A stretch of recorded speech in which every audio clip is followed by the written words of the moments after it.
everybody. Good afternoon. My name is Marissa Fayer, and I'm the CEO of DeepLook Medical.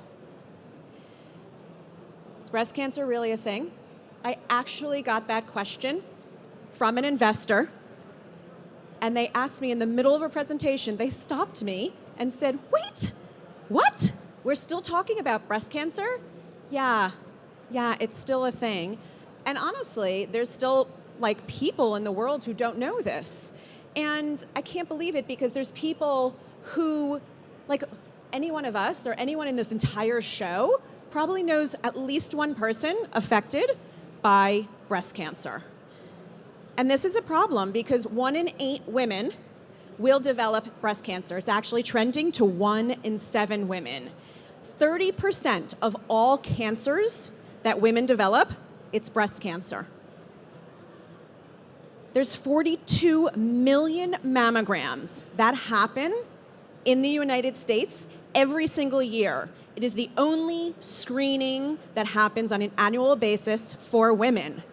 And this is a lot of anxiety when people get called back. They're called recalls. You get called back for additional tests, ultrasounds, another mammogram, an MRI, or a biopsy. And quite honestly, it causes anxiety. This happens to me. This happens probably to all of the women in the audience and most of the women in this conference.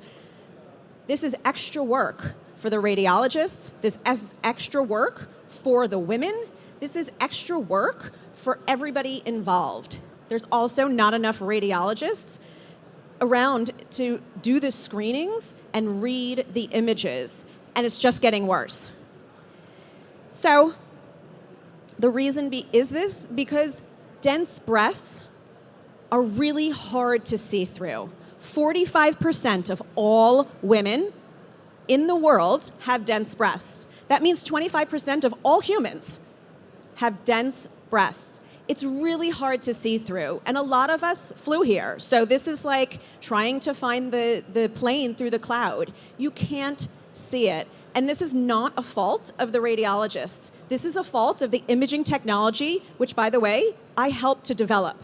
So this is a fault of women being women. This is genetics. This has nothing to do of your weight, where you're from, what you eat. This is just reality.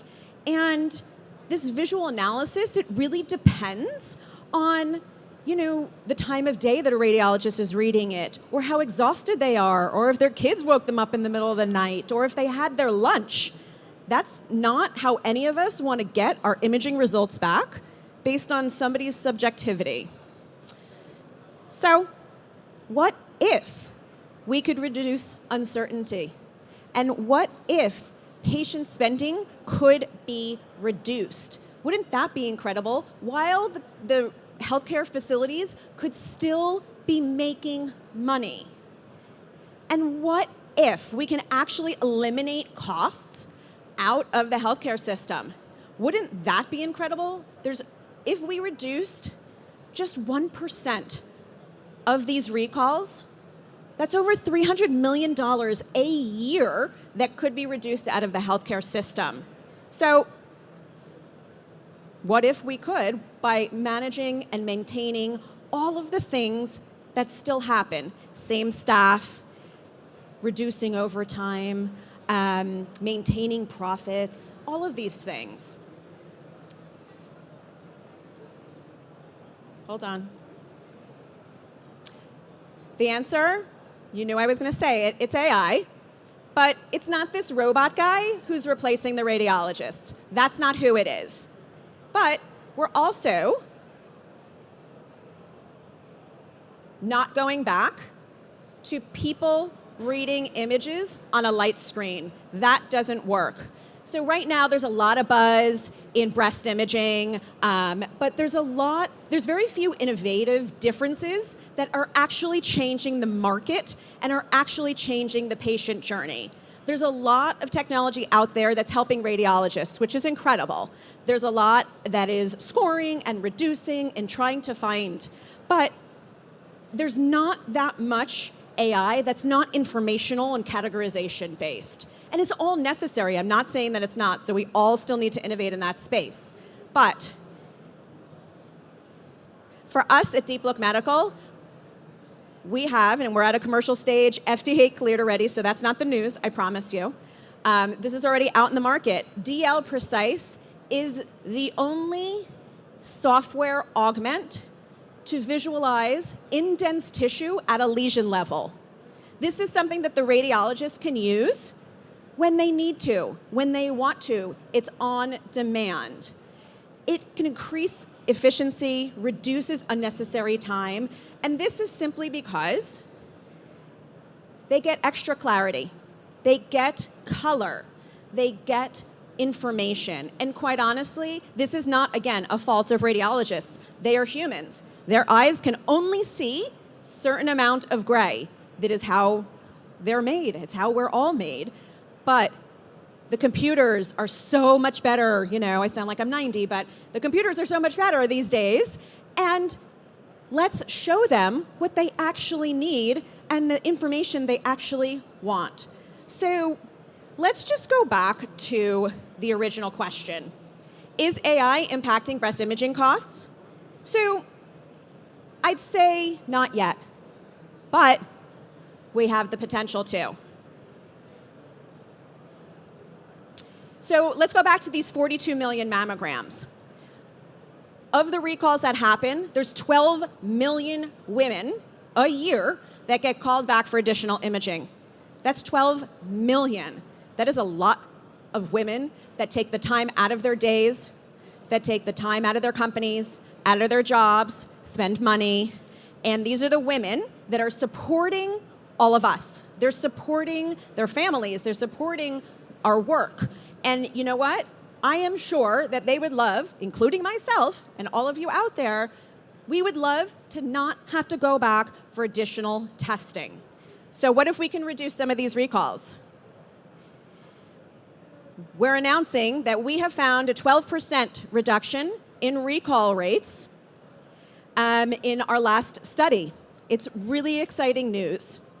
And this is additional imaging, additional tests, additional MRIs, and maybe additional biopsies that don't need to happen, and additional anxiety that the women don't need to have. So what does this mean for the payers and the providers? This is actually a cost savings for them. We are in the United States, and we know that we're in a for-profit business. But honestly, the hospitals are running on a razor-thin margin. If each one of them on average could actually make an additional $100,000, 95, but $100,000 rounding up, that would be incredible. That equals almost a 1% improvement on their margins. That's money coming back to the hospital. Most importantly, when we talk about this, what does this mean for patients? That's money back in their pockets. Every one of us has to have a copay in order to go to the doctor, get another image, get another screen, get another MRI, all of these things. If you have insurance, that's at least an extra $1,400. If you don't have insurance, $17,000 for something that might not be there. So we can save some of those recalls. And even if we just save 1% of them, that's a significant amount of money that goes back into the pockets of patients, in providers, and into the healthcare system. $300 million a year with a 1% savings going back into the healthcare industry. Just imagine what we can do with that. That's not all. Another piece of news, we have just expanded and will be expanding and launching in ultrasound. Breast ultrasound to start. Yay! And then we're going into thyroid, another women's health disease, lung cancer, liver, all of the dense tissues that need visualization. If you do not have to come back for additional imaging, wouldn't that just be incredible? So that's what we're saving. When we go into ultrasound, that means that's another 10, 30, 40, $100 million that we can save out of the system. That's what we're working on. So while AI is mainly hype, and I'm one of the ones that hypes it up, let me be clear, there are things that we can do. It can reduce costs, time, patient uncertainty, and it can do that today, not in the future, not in a future looking. it can do that today.